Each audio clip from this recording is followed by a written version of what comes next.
sebuah pertunjukan jalan arang.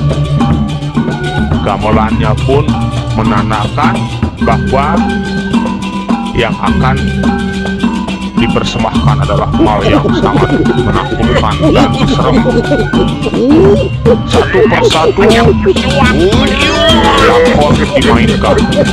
Ada acara mengundang wayang dan mengundang orang-orang sakti di tempat itu. Di sini ya ada melukis, seni budaya, ya cerita Bali dan lain-lain. Pokoknya oke. Hitopri, ia adalah sosok laki-laki yang tampan. Namun usianya sudah lumayan.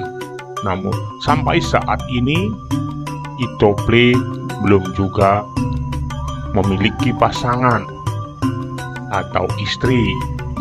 Ia lebih senang menyendiri, jauh tinggal dari keluarga karena ia menikmati suasana yang hening di sawah. Kesehariannya ia selalu mencari rumput untuk sapi-sapinya yang ia pelihara dengan baik karena ia memang hobi bertani. Ia memang senang suasana sunyi, jauh dari hingar-bingar keramaian. Ia tinggal ketika keluar dari pondoknya melihat hamparan pegunungan yang nampak di kejauhan. Dan ia menikmati sekali turun naik di tangga-tangga sawah dan membawa rumput untuk sapinya. Suatu hari ia tinggal di depan pondoknya dan pernah mendengar kabar bahwa di desanya akan diadakan pertunjukan calon arang. Ia pun sesekali juga ingin pergi ke desa untuk menikmati situasi yang berbeda. Ia pun akhirnya datang ke tempat pertunjukan calon arang. Dia sudah berpakaian rapi karena terkenal calon arang yang akan dipertunjukkan adalah yang paling serem. Apalagi katanya mayat atau watangannya sangat menyeramkan. Nah, calon arang ini memang lumayan sangat menakutkan. Nah, ketika dia sampai, sudah terdengar tetabuhan gamelan calon arang mengalun dan seperti ada nilai mistis atau magis. Memang seperti itulah sebuah pertunjukan calon arang. Gamelannya pun menandakan bahwa yang akan dipersembahkan adalah hal yang sangat menakutkan dan serem. Satu persatu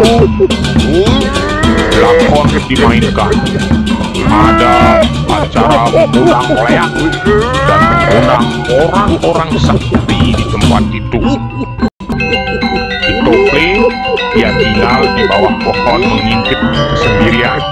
Di belakang Hitopri adalah hamparan sawah. Ia tidak berbaur dengan penonton-penonton lainnya. Ia mengamati dengan baik apa yang ada di pertunjukan itu. Ia memang senang dengan pertunjukan calon arang yang ia kenal dari kecil. Adalah calon arang adalah pertunjukan yang ekstrem, serem, terkadang menakutkan. Karena cerita orang tua, kalau menonton calon arang tidak boleh pulang sebelum acara berakhir. Karena itu katanya berbahaya. Calon arang pun mulai dimainkan. Suasana semakin gelap dan mencekam. Tak satu pun penonton beranjak dari tempat itu karena saking seremnya Tetabuhan juga tidak henti-hentinya. Terkadang lagi lebih keras dan lagi lebih lemah, tergantung irama tari yang dimainkan. Jelnarang kali ini betul-betul adalah jelnarang yang sangat-sangat terkenal dan memang luar biasa. Ngunang Leak sangat berani sekali. Tetabuhan tetap dimainkan dan ini katanya adalah tabuh gong terbaik dan memang pantas diiringi kesenian jelnarang yang sekelas ini. Semua penonton terkagum-kagum dengan adegan jelnarang pada malam hari ini dan keheran-heranan penabuh yang luar biasa yang mampu menghibur penonton dan pemain jelnarang terus dilanjutkan mengundang Leak karena sudah malam. Itopli pun pulang karena mengantuk, namun dia tidak menyadari bahwa di belakangnya ada sosok yang mengikutinya. Suasana pun gelap. Yang terdengar adalah bunyi-bunyi jangkrik dan binatang-binatang malam. Ia melihat sepertinya ada kunang-kunang di kejauhan, tapi itu bukanlah kunang-kunang. Ia pun kemudian memasuki pondoknya. Ia sudah merasakan hal-hal yang aneh, tapi dalam hati ia kemudian tidak menyebutkan apa-apa. Ia tertidur. Dalam tidurnya ia seolah-olah padahal udara pada malam ini harusnya dingin. Dia merasa kepanasan. Ada sesuatu yang aneh. Menurut orang tua, kalau hal-hal seperti ini terjadi, pasti ada orang liar melali atau berkeliaran di sekitar. Ia tidak berpikir yang negatif, ya positif-positif saja. Ia juga memejamkan matanya, tetapi sedikit pun dia tidak mampu. Hanya terdengar lolongan anjing di kejauhan. Sesekali ia menoleh ke jendela dan ke kanan dan ke kiri. Yang namanya manusia pasti ada rasa takut. Ia pun komat-kamit mulutnya membaca Gayatri mantra. Benar saja, nampak di jendelanya ada sesosok makhluk yang sangat aneh dan berbulu. Matanya pun mengeluarkan nyala api, seolah-olah itu adalah memerah. Sangat takut sekali dirinya.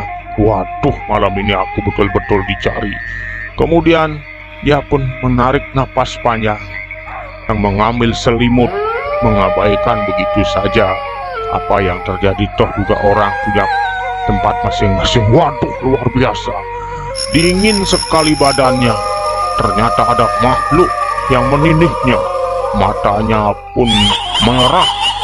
Rambutnya terus sekali mengeluarkan api. Dan tubuhnya terus bergetar. Dan akhirnya ia ketakutan luar biasa. Lama-kelamaan setelah dilihat api pun kemudian api. Dia merasa panas. Ketakutan sekali. Akhirnya dia pun pulang dan lari dari pondoknya karena sudah tidak nyaman. Ternyata di luar sana ada sesosok makhluk yang rambutnya terurai. Menurut orang-orang itu adalah Leak Nadi. Dan kemudian sekejap menghilang, tak kemana bayangannya menggelebat. Namun kemudian samar-samar kelihatan di udara. Rupanya ia tidak puas. Akhirnya kemana ia menghilang. Ia pun pulang.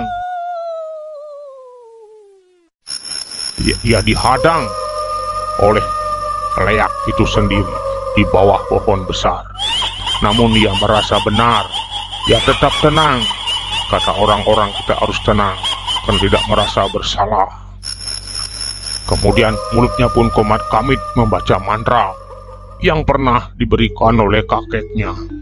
Semuanya itu bisa diatasi walaupun sangat menakutkan sekali.